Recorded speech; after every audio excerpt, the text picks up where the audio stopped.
I'm Dr. Lisa Koche. I'm a functional medicine doc, and today I'm going to talk to you about why nasal breathing is so much better for you than breathing through your mouth. One of the simplest things you can do can completely change everything: your energy, your stress level, your sleep, and even your face. This is wild, guys. So it turns out, as humans, when you go back to the anatomy and appropriate anatomy and physiology of the human, we are supposed to breathe through our nose. Our mouth is supposed to be used for eating. But what happens to a large percentage of the population, including me, is that things lead to, because our bodies are so adaptable, our bodies are amazing. You know, I just love these beautiful gifts we've been given. But they figure things out. So if you give signals, let's say you've had chronic sinus problems, let's say you have allergies, maybe you've had sleep apnea, different types of anatomy changes can cause the nasal inhalation to be compromised, and then the body will pick up by breathing through the mouth. We all know that when we've been sick one night and stopped up, and then we wake up with this terrible dry mouth.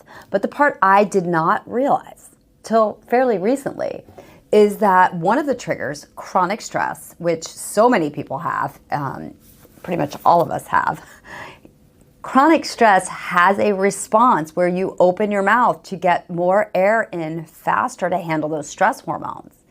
And because we're so good at adaptability as a species, many of us become chronic mouth breathers. So raise your hand, put a comment if you guys think you are, because I can guarantee you it's a high percentage. I didn't realize I was, started looking back and realized, and maybe just ask a friend, your partner, if you fall asleep, are you like the bird, you know, with the mouth open? Sleeping like that with your mouth open, that's a very good sign. Become your adaptable chronic anatomy, and that can affect even facial structures. What's the big deal, right? It's still the air, it's coming in, you're getting oxygen, why should we care? Turns out that when we breathe nasally, we actually trigger a much higher production of nitric oxide. Nitric oxide is a very supportive biochemical reaction that gives us everything from vessel dilation to improved circulation to utilization of our oxygen at the cellular level to helping our brain and our mitochondria. So we need that. And if we don't have it, our utilization of the oxygen, so yes, oxygen may be coming in, but it's not being utilized. It's decreased by up to 20%, which is a big deal. Those of you who've watched me for a while, I'm all about optimizing, but also transcending, getting into higher and higher states of function for this vessel that we've been gifted. So what happens is we can get a cascade of issues. We can get problems, either sleep apnea can come after or lead to the mouth breathing. We can get much higher issues with stress hormones. It just is a vicious cycle. The stress causes us to open our mouth, and then opening our mouth decreases oxygen efficiency, which then leads to more stress. We can get structural changes so that over time, our jaw and our face, they get adjusted to this response, and they can actually change, which is wild. We also know that when we breathe through our nose, we get the opposite of that sympathetic overdrive. We can trigger the parasympathetic rest and digest and relaxation phase, which is what's supposed to happen, obviously, when we are asleep. We want that. And we've seen that even in studies, if you are exercising in a way that you're able to utilize your nasal breathing, because when we run, what do? It's right. So if you can work on exercise that is using your nose, which takes practice, you're going to feel less perceived exertion, so the ability to go longer, the ability to push your workout. And we talk about everything from sleep quality. And I can tell you firsthand. So when I realized I was doing this, maybe a year ago or so, I noticed when I read about it that, wow, I really do think I sleep with my mouth open. So I tried mouth taping, and I'm happy to share the tape that I think is the cleanest I can find, because you want to make sure that you feel comfortable, You want to make sure there's not a lot of chemicals in the tape that you're putting on your mouth.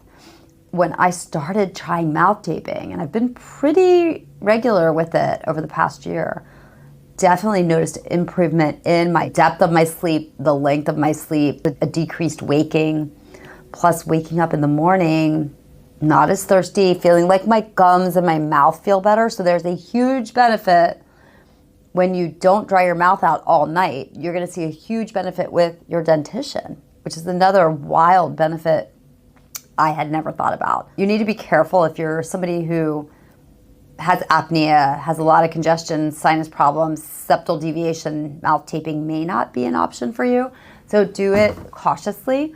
There's some tape where there's a little bit of space on either side that you can still get some air in, which I think is a good way to do it, where you wear it like a line here, a line here, and a line here. That way there's little cracks on either side. You may find that to be easier than just a solid, complete taping of the mouth. And honestly, kids do it. I had a friend of mine tell me that her son found it on his own and started sleeping with it, and he's the one who told her about it. So it's helped his physical exertion, his sleep. If kids do it earlier, it may really impact their need for braces or jaw alignment. So being aware of this, not just for you, but for your family, is super important.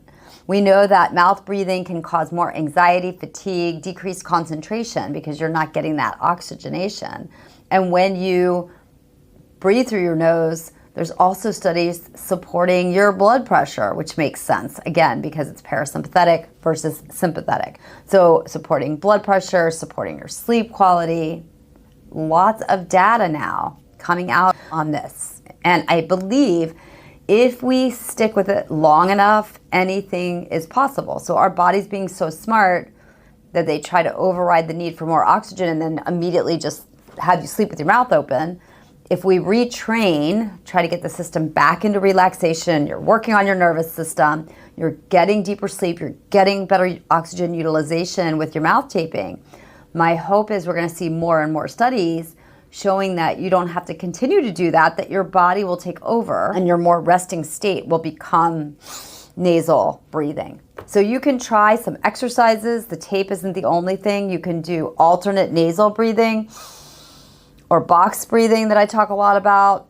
You can train with nasal breathing during your workouts. There's a lot of videos on how to do that. So just search nasal breathing tips and see what happens, because some people, I've seen dramatic benefits with patients of mine where they go to the nasal breathing. And again, be patient with yourself, because when there's an adaptive response, it can take some time and some overriding where you really have to think and teach your body again. But the benefits are incredible. So breathing is free medicine. The tape is not expensive. If you want more energy, better sleep, better cognition, a more relaxed state, retrain your breath.